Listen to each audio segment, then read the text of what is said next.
खास पेशकश हमारी ब्रोकर बोले, क्या कुछ कह रहे हैं ब्रोकर इस तरह के बाजार में जब हम नए हाई की कर रहे हैं तैयारी। चलते हैं हर्ष के पास। हर्ष बताइए आज की पहली कंपनी। जी, सबसे पहली कंपनी टाटा स्टील की हम लोग बात कर लेते हैं यहाँ पे। और आप देखिए HSBC की रिपोर्ट आई है, खरीदारी की सलाह दी है 215 रुपए के प्रति शेयर के भाव के उन्होंने यहाँ पर टारगेट्स दिए हैं। सबसे पहले इनका कहना है कि यूरोप का जो बिजनेस है वहाँ पर धीरे धीरे कंपनी कम बैक कर रही है और आने वाले क्वार्टर में एक बेहतर स्थिति देखने को मिलेगी। नीदरलैंड के बिजनेस की बात की जाए, वहाँ पे जो है कंपनी का बिजनेस जो है वो मजबूत होता हुआ दिख रहा है यहाँ पर। इसके अलावा इन्होंने स्टॉक वैल्यूएशन की बात करी, इन्होंने कहा एक बहुत हल्का सा जो है वो हाई इनको दिख रहा है यहाँ पे वैल्यूएशन के लिहाज से। देखें यहाँ पे Q2 में नतीजे अच्छे लगे इनको, लेकिन Q3 में जो है वो एक हल्का सा दबाव जो है वो ज़रूर देखने को मिल सकता है। लेकिन अगर फुल रफ्तार अगर आप देखें तो ये इनका मानना है कि वित्त वर्ष 2027 से फुल फॉर्म में यहाँ पे स्थिति देखने को मिल सकती है। चलिए ठीक है, अच्छे खासे टारगेट यहाँ पर निकल के आ रहे हैं HSBC की तरफ से। प्रदीप सर, टाटा स्टील 215 के टारगेट, 173 का भाव, सहमत हैं HSBC की रिपोर्ट से आप? बिल्कुल बिल्कुल सर, मुझे लगता है कि ये टारगेट आना चाहिए। और कहीं ना कहीं निफ्टी मेटल को लेके भी मैं पॉजिटिव था। स्टील मेटल जितने भी काउंटर है उसमें से एक टाटा स्टील भी है। सो अगर आप टाटा स्टील का चार्ट देखेंगे 145 150 के आसपास एक अच्छा खासा बेस बनाया। अब धीमे धीमे ये stock recently all time high लगा के आया थोड़ा बहुत, अभी 173 172 के आसपास का प्राइस चल रहा है। मुझे लगता है कि नेक्स्ट 2 क्वार्टर का टारगेट होना चाहिए ऑलमोस्ट 220 225 के आसपास होना चाहिए, तो 215 इजीली पॉसिबल होगा। जिनके पास पोजीशन है आप बने रहिए, अगर आप चाहते हो तो फ्रेश बाई भी करके जा सकते हो। उस केस में आपको 155 के आसपास का एक स्टॉप लॉस मेंटेन करना चाहिए। मैं एग्री करता हूँ इस रिपोर्ट के साथ। जी चलिए, एग्री करते हैं, बहुत अच्छी बात है। अच्छे टारगेट यहाँ पर टाटा स्टील पे निकल के आ रहे हैं। अगली कंपनी देखते हैं किस सेक्टर से निकल के आई है। पहला सेक्टर तो मेटल हो गया, दूसरा कई सेक्टर्स हैं सर इस कंपनी के अंदर, अपने आप में एक अमालगेशन है। और रिलायंस इंडस्ट्रीज की हम लोग यहाँ पे बात कर लेते हैं।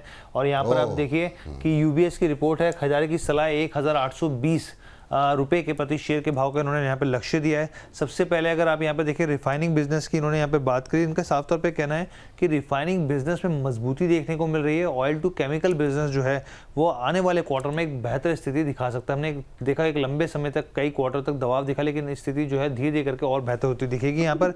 इसके अलावा यहाँ पे सिंगापुर बेंचमार्क की बात हो रही है कि असली डीजल मार्जिन है उसको सही स्थिति जो है वो दिखाते नहीं, जिस वजह से पूरी कैलकुलेशन जो है वो क्लैरिटी निकल कर नहीं आई है। लेकिन अलग अलग देशों में जिस तरीके से कंपनी जो है क्रूड को खरीदने को लेकर डाइवर्सिफाई कर रखा है, तो उनका ये कहना है कि यहाँ पे कोई भी जियो पॉलिटिकल कंसर्न नहीं है। अब इन्होंने यहाँ पर कामकाजी मुनाफे के बारे में बताया। उन्होंने बताया कि अभी जो H1 देखे पिछले जो 6 महीने गए उसमें जो कामकाजी मुनाफा रहा है वो 29,500 करोड़ रहा है। अब आने वाले जो 6 महीने उनका ये मानना है कि 34,000 करोड़ पे पहुंच जाएगा।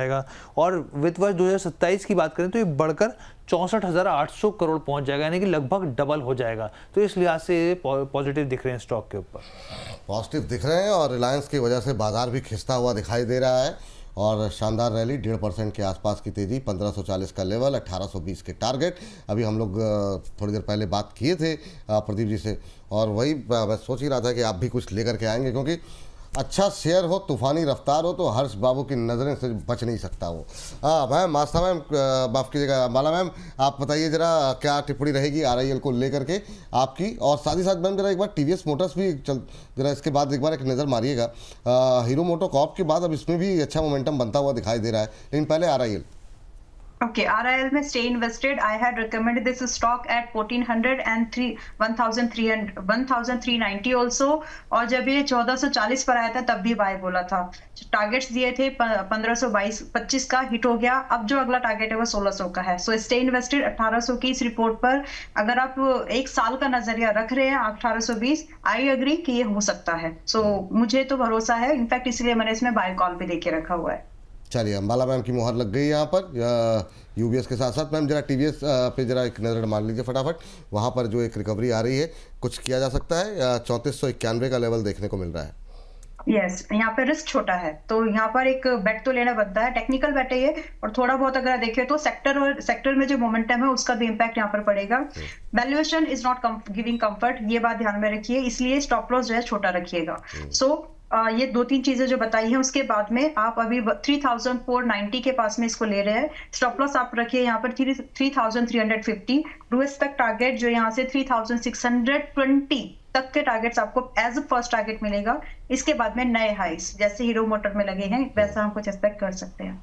चलिए ठीक है, ये सब बीच बीच में हमारे जो पैनल प्रोड्यूसर साहब हैं राजीव जी जो है ढूंढ ढूंढ के निकाला करते हैं। इस बीच नरवीर सिंह जी कह रहे हैं जेपी पावर पे एडवाइस कर दिए, दे दी है एडवाइस सर। आप लोगों के मन की सारी इच्छाओं पे हम लोग पहले से काम कर लेते हैं। 1 मिनट बाद सेगमेंट अपलोड होगा, देख लीजिएगा। हर्ष के पास चलते हैं अगले शेयर को, नए शेयर के बारे में जानकारी लेने के लिए। हर्ष बताइए। जेपी की चर्चा हो रही है तो ऐसे में जो अडानी इंटरप्राइजेज है उसकी उसी के ऊपर हम लोग ये रिपोर्ट लेकर आए हैं। और आप ये देखिए जेफरीज की रिपोर्ट है, खजारी की सलाह 2,940 रुपये प्रति शेयर के भाव का लक्ष्य दिया है। सबसे पहले इन्होंने यही कहा है कि जो जयप्रकाश एसोसिएट है, जो 14,500 करोड़ की टोटल ओवरऑल डील की जो बात चल रही है, जो रेजोल्यूशन प्लान है उस पर कमेटी ऑफ क्रेडिटर्स ने मंजूरी दे दी है। ये काफ़ी पॉजिटिव मान के चल रहे हैं इसको। एनसीएलटी की मंजूरी के बाद जो जेपी एसोसिएट्स के जो तमाम तरह के अलग अलग एसेट्स हैं वो धीरे धीरे अडानी एंटरप्राइजेस के पास जाते हुए दिखेंगे। इसमें अगर थोड़ा सा और इसको बारीकी से समझाए तो इसके पोर्टफोलियो में अगर जेपी एसोसिएट्स की बात करें यहाँ पर तो सीमेंट, पावर, रिन्यूएबल, कंस्ट्रक्शन, यहाँ पे होटल्स, तमाम तरह की चीज़ें हैं। तो ये ओवरऑल अगर ये डील हो जाती है तो ये एक स्टॉक के लिए काफ़ी पॉजिटिव टिकर रहेगा यहाँ पर। Adani enterprises, Pradeep sir, Adani means volatility. अब तो लोगों के डायलॉग भी आने लगे हैं, लोगों को आपके डायलॉग पता लग गए। क्या करें, 2450 के आसपास चल रहा है और 2900 से ऊपर के टारगेट जेफरीज की तरफ से। सर जिनके पास पोजीशन है बने रहने का सलाह होगा, लेकिन फ्रेश बाई करने का सलाह अभी नहीं है। मुझे लगता है कि कभी भी एक पैनिक मिलता है 2050-2100 के आसपास, उस पैनिक पे आपको एंट्री करना चाहिए। बाकी 2940 2950 इजीली पॉसिबल है, 1 साल मैक्सिमम 12-15 मंथ के अंदर अंदर हाईली पॉसिबिलिटीज है। लेकिन करेंट जोन से बाई करने का सलाह नहीं रहेगा। जिनके पास है ऑलरेडी पोर्टफोलियो में, आप बने रहिए, कुछ भी इशू नहीं है। चलिए, इस बीच अडानी इंटरप्राइजेस पे ये राय यहाँ पर निकल करके आई है और अच्छी रफ्तार जो है वो बनती हुई दिखाई दे रही है अडानी समूह के अंदर भी। चलिए अब लास्ट काउंटर के लिए चलते हैं हर्ष के पास और देखते हैं ये आखिरी कंपनी किस सेक्टर से है और क्या करिश्मा करती हुई दिखाई देती है। बाई साइड पे है, सल साइड पे है हर्ष जी। यहाँ पर केमिकल सेक्टर से जुड़ी नवीन फ्लोरीन की हम लोग बात कर लेते हैं। यहाँ पर सिटी की रिपोर्ट है, बिकवाली की सलाह दी है, 4,900 के इन्होंने लक्ष्य दिए। अब इनका ये कहना है कि जो CDMO बिजनेस है वो क्वार्टर 2 में ठीक ठाक उन्होंने परफॉर्म किया है और क्वार्टर 3 में जो है जो मॉलिक्यूल का बिजनेस है वो यहाँ पर जो है एक बढ़त बनाता हुआ दिख सकता है। यहाँ पे स्पेशलिटी केमिकल्स की बात करी है उन्होंने कहा दहेज प्लांट में जो क्षमता है वो एक बेहतर जो है आने वाले दिनों में वो एक उसकी संभावना चल रही है। यहाँ पे हाई परफॉर्मेंस प्रोडक्ट्स की बात करी है उनका ये कहना है कि यहाँ पर जो मैनेजमेंट है, R32 एक केमिकल है, कई तरह के प्रोडक्ट्स में इस्तेमाल होता है यहाँ पर, तो इस मैनेजमेंट जो है इसको भी लेके बुलिश दिख रहा है। लेकिन कुछ नेगेटिव पॉइंट कोई खास निकल कर इस रिपोर्ट में नहीं आया है।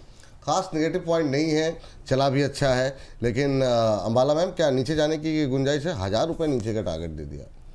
अच्छा, बड़ी बड़ी फर्म्स को, मतलब किसी भी ब्रोकर फर्म को टेक्निकल ये कि ओवरबॉट हो गया ये कहकर करेक्टिव मूव आ सकता है, प्रॉफिट बुकिंग, ये कहने में क्या दिक्कत है?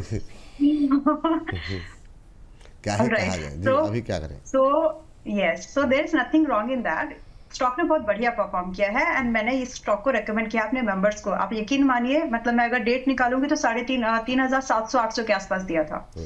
वहां से यहाँ ये आ गया अभी 6,000 के आसपास में। तो प्रॉफिट बुकिंग इस वजह से होगी कि अभी ओवरबॉट हो गया। प्रॉफिट बुकिंग का कारण मेरी नजर में तो यही बनता है, स्टॉक में कुछ भी प्रॉब्लम नहीं है। यस, आई डू अग्री कि ये कहां तक स्लाइड हो सकता है। सो आई सी कि कम से कम 5,200 तक तो आ सकता है, लेकिन 4,900 आएगा थोड़ा सा मुश्किल लगता है। सो इन माय ओपिनियन अगर ये 5,200 के आसपास आए तो वापस से खरीदारी के व्यू जरूर रखिएगा। चलिए ठीक है, ये बात यहाँ पर निकल के आई है और इसी के साथ हमारे चारों शेयर हो गए हैं कंप्लीट। नजरें रखिए यहाँ पर।